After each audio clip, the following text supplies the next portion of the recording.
School psychology is an art. Maya Angelou once said, "Find a beautiful piece of art. If you fall in love with Van Gogh or Matisse or John Oliver Killens, or if you fall in love with the music of Coltrane or the music of Aretha Franklin or the music of Chopin, find some beautiful art and admire it, and realize that it was created by human beings just like you. No more human, no less." There isn't a set mold for who an artist is. They dress different from one another, have lived through different wars and triumphs and eras. They use different tools and mediums, and they're from all over the map.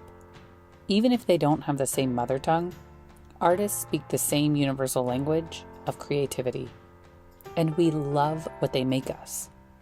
Well, students are a lot like artists. They each have a distinctive world that they bring into schools, and they speak their own universal language of imagination and curiosity.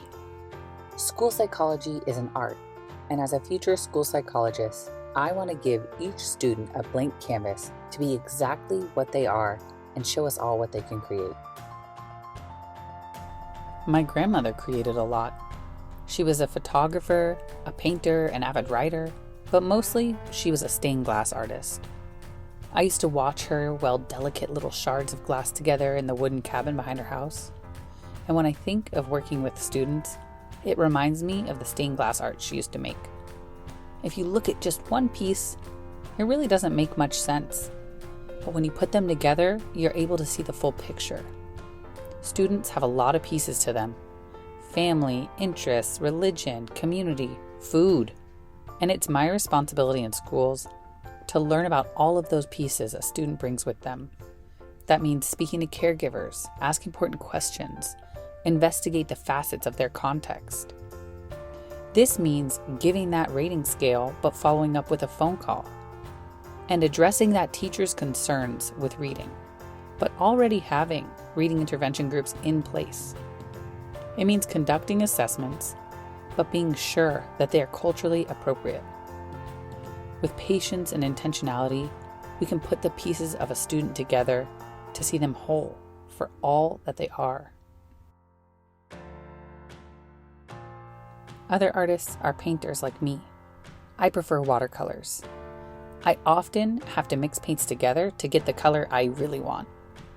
Collaboration with other people is similar to paint mixing. In schools, there are so many different professionals, resources, community members that all help with problem solving and providing services. But depending on the student or the situation, you might need a little more blue, a touch more black or white, or a whole lot of purple.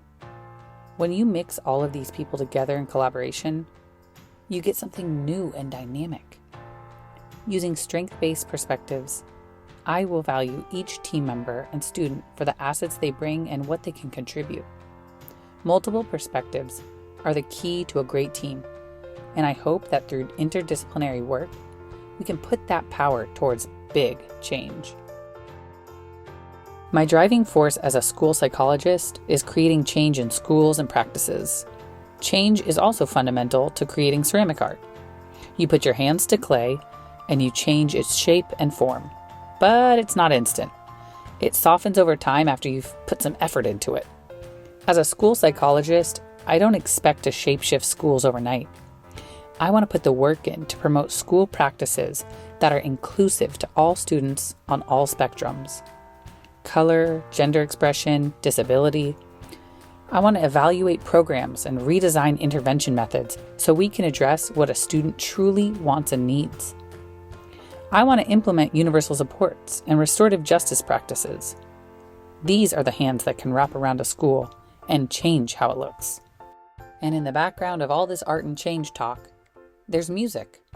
Music are sounds combined in such a way that produce harmony and express emotions.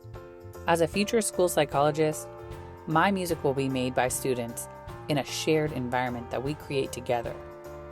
Somewhere where they can use their voice to express themselves in whatever way works for them.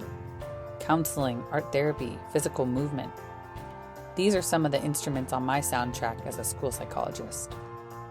So, Whatever kind of artist or student or educator that you are, I can't wait to see what you do with your blank canvas.